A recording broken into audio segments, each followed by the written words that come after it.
Section 7 deals with some major skeletal muscles.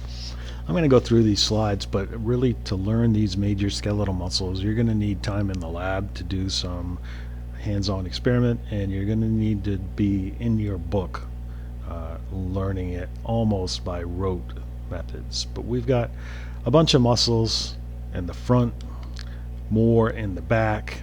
We're not going to look at all of these. We're going to look at a few.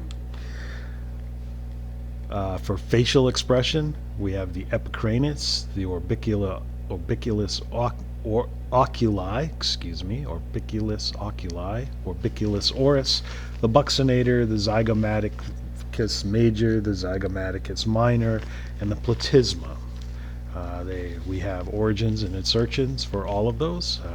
The action that they do, that's important to know. Elevating the eyebrow when surprised, close an eye like blinking, close the lips, compress the cheeks, elevate the corner of the mouth when smiling, elevate the corner of the mouth when depress the lower lip and angle of the mouth when pouting. Those are all served by the facial nerve, which is one of the cranial nerves. Muscles for chewing or mastication would include the masseter, the temporalis, the medial pterygoid, and the lateral pterygoid. The masseter elevates and protracts the mandible. The temporalis elevates and retracts the mandible. The medial pterygoid elevates the mandible and moves it from side to side. And the lateral pterygoids depress and protract the mandible and move it from side to side. These are all served by the trigeminal nerve, which we'll talk about when we talk about the nervous system. So here are those muscles of mastication and facial expression. The facial expression ones, the insertion is always on the skin. A clinical application to these muscles includes the TMJ syndrome, which is temporomandibular joint syndrome, when the articulation problem between the mandibular condyle of the mandible and the mandibular fossa of the temporal bone can affect the nerves passing through the cheek and jaw region, causing misaligned jaw, leading to the grinding, clenching of teeth. It also can cause a clicking jaw, facial pain, ringing in the ears, insomnia, tooth sensitivity, heat, cold, backache, dizziness, ear pain. Physical therapy can help. Oral appliances to correct it can help. Arthrocentesis and injections of botulism toxin or steroids have been shown to help with TMJ. So here we have muscles that move the head and the vertebral column. I'm just going to read through the muscles. That would be the sternocleidomastoid, the splenius capitis, the semisplenius capitis, the scalenes, and the quadratus lumborum. These also move the head and the vertebral column, and they would include the erector spinae, which divides into three groups: the iliocostalis, which is the lateral group, the iliocostatus lumborum, the iliocostatus thoracis, and the iliocostasis cervix. Furthermore, we have the longinibus group, which would be the longinibus thoracis, cervicis, capitis, the spinalis medial group, the spinalis thoracis, and spinalis cervicis. And they are all pointed out here. Again, this is something you're going to really need to get into on your own, figure out where they are, and figure out a way to keep them in mind. But as I had said before with the bones, and I'll say it with the muscles, and I'll say it again with the nerves, I'm not so much interested that you learn and memorize the location of each of these, the origin and insertion of each of these, as you begin to work in your field. When it becomes necessary, you will learn them then.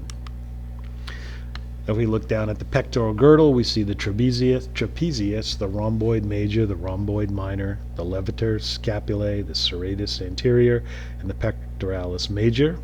They rotate and retract the scapula, retract, elevate, rotate the scapula, elevate and retract the scapula, elevate the scapula, so they're involved with shoulder blade movement, and that kind of information is good to have in mind. I'll give you an idea where it is.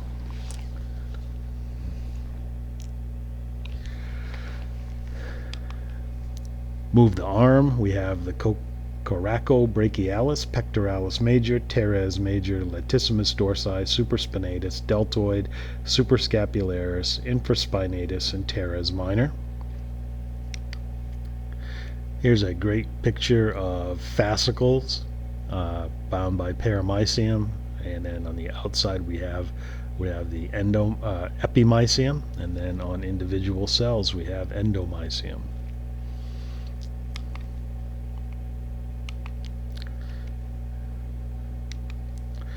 Moving the forearm, we have the biceps brachii, brachialis, brachioradialis, tricep brachii, supinator, pronator teres, and pronator quadratus.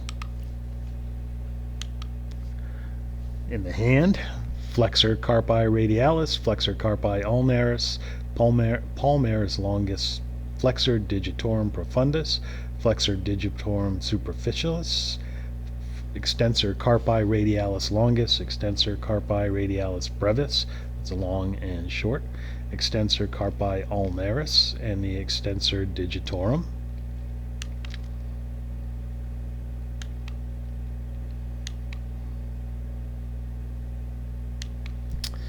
In the abdominal wall, external oblique, internal oblique, transverse abdominis, and rectus abdominis.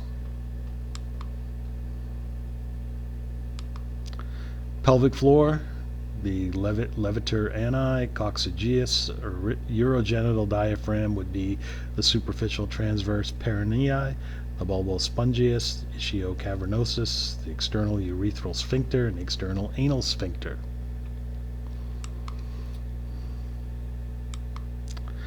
Moving the thigh, psoas major, iliacus, gluteus maximus, gluteus medius, gluteus minimus, and piriformis.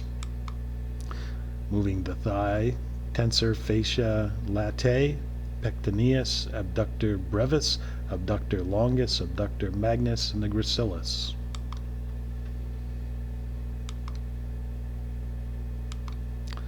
The leg, the hamstring group includes the biceps femoris, semitendinous, and semimembranous. The sartorius, and then the quadricep femoris group is the rectus femoris, vastus lateralis, vastus medialis, and vastus intermedius.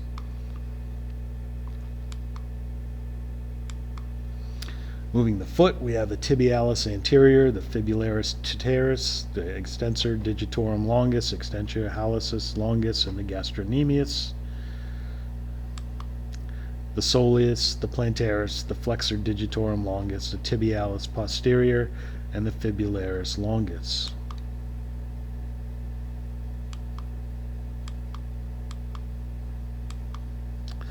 You should note, and the name of a muscle is going to be very informative about its location, about what it does, and how many insertions or origins it has. So pay close attention to the names of the muscles when you are learning where they are and what they do. As muscles get older, we have less myoglobin, less ATP, less creatine and phosphate, generally begins around the 40s. Connective tissue and adipose cells can replace some muscle tissue. By age 80, almost half your muscle mass has atrophied. Muscle strength decreases, reflexes become slower, but exercise and when you're young and even when you're older helps to maintain muscle mass and function. The more you have, the more you can lose. So stay healthy. Okay.